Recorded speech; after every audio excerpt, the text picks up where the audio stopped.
Can you believe we had to watch all these ads to finally get to watch our favorite show on cable TV? It was a necessity back then.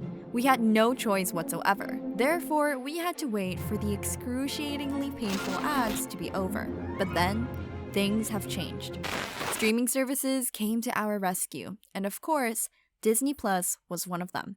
Once a streaming service that freed us from our pain has started to fall drastically in the recent years. But how did this happen? Buckle up, folks. This is the story of why Disney Plus is doomed to fail and why it probably won't exist in the near future. This whole thing has started with Netflix's decision to put an end to cable TV and start a new era in 2007.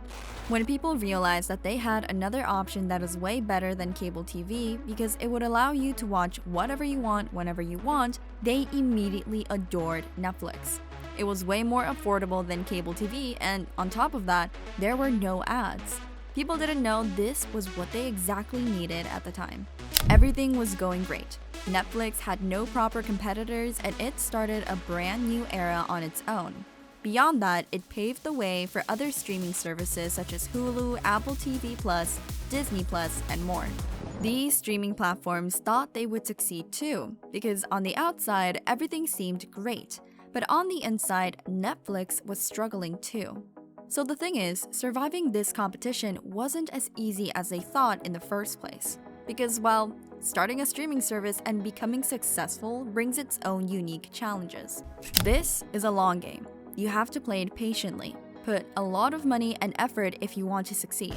Netflix has been playing this game since 2007 and it leveled up in time. As for Disney, things are a bit different. January 2024 reports show that Netflix's stock is up 30% compared to the previous year, while Disney's stock fell 10%. Upon this, Bank of America media analyst Jessica Reeve Ehrlich had a few words to say. It has become increasingly clear that Netflix has won the streaming wars, and emphasizing the fact that Disney is re-evaluating its position in this game and the money it poured into their own streaming strategies. So what happened to Disney Plus? Overall, it's a part of Walt Disney's sturdy empire. There's no way it could fail, right? We've been exposed to Disney one way or another in our lifetime. And let's face it, the company has always seemed invincible and destined to succeed in the public eye because, well, it's Disney. Apparently, it wasn't as invincible as we all thought. I mean, cable TV was also invincible once, but look where we are now. In 2019, Disney knew it needed to find its place among streaming services. They already had a remarkable collection through the years. Let's face it, Disney animation movies, especially the old ones, are our soft spot. The things we watched when we were just kids can still be watched and enjoyed. I'm not gonna deny that. They're that good.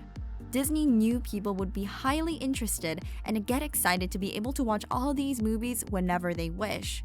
Besides its original movies, it also includes shows and movies from Pixar, Marvel Studios, Star Wars, and National Geographic. Considering Disney's overall success, Disney Plus seemed like the perfect idea, especially with the additional franchises. What could go wrong? People were hyped to get a Disney Plus subscription to watch their favorite movies as soon as possible. In the beginning, everything seemed great. I mean, except for the obvious problems with its first launch, like being unable to log into the service, access specific content, and such. I guess it's safe to say that this was not the epic start customers were awaiting. After this troubled beginning, Wedbush Securities analyst Dan Ives said, and I quote, "There's no way to sugarcoat that. Disney needs to execute flawlessly, and this is a step back. Right now, it's Netflix's world and everyone else is paying rent." Well, he was right. But the thing is, Disney couldn't move flawlessly. Its subscription fee was absurdly low, $6.99. To prove my point, I should say that Netflix's standard plan was $12.99 at the time. I get it. It wanted to lure people in with its low prices because it was already late in the game.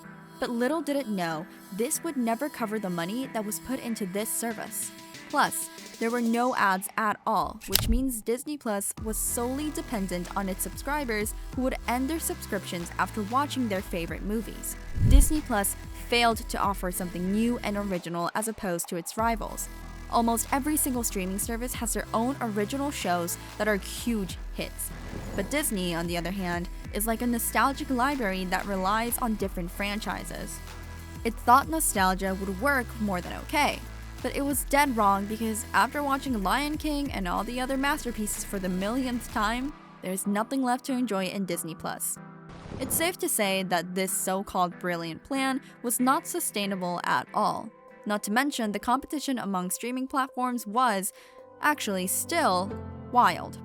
Apparently, it wasn't as profitable as it seemed before everyone decided to follow Netflix's footsteps.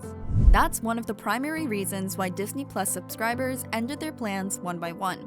They thought the streaming service lost its originality, and instead kept serving remakes and sequels of already existing shows and movies. People simply wanted to watch something fresh from the oven, and the platform kept failing to fulfill potential and existing customers' wishes and expectations. On the other hand, some people think that it's not completely Disney's fault. They believe the fans that are obsessed with Disney Plus's already existing content are the real reason why Disney doesn't try to put something new. They believe those people don't support new projects, such as the movie Wish. Its opening weekend was a complete failure, and people think this is exactly why Disney Plus doesn't come up with more original movies and shows. In 2023, Disney Plus decided to increase their prices and include ads to certain subscription plans. It thought this could be its savior, but things didn't go well as expected, and it lost 1.3 million subscribers in the final quarter of 2023. Yes, it lost a huge amount of customers, but it successfully managed to reduce its losses by $300 million with the layoffs. On top of all these mistakes Disney Plus made, the shareholders were not really happy with things. In fact, they filed suit against Disney Plus, claiming they were misled by the executives about the profitability of Disney Plus while its stock dropped, resulting in them having significant losses and damages. I know Disney is still powerful as hell, but the way Disney Plus is failing over and over again is clear as day, don't you think? Disney probably has the resources to fix things, but at what cost? Overall, people are not happy with how things have been with the streaming platform, and I think without a renewal, nothing would change in the platform's profits.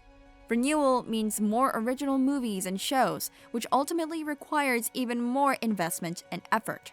Instead of trying to survive in this cruel competition, Disney could channel the company's and investors' money on something that is more obvious to succeed. That's why I believe we might not have Disney Plus in the near future. But what about you? Do you think Disney will eventually give up on Disney Plus or not?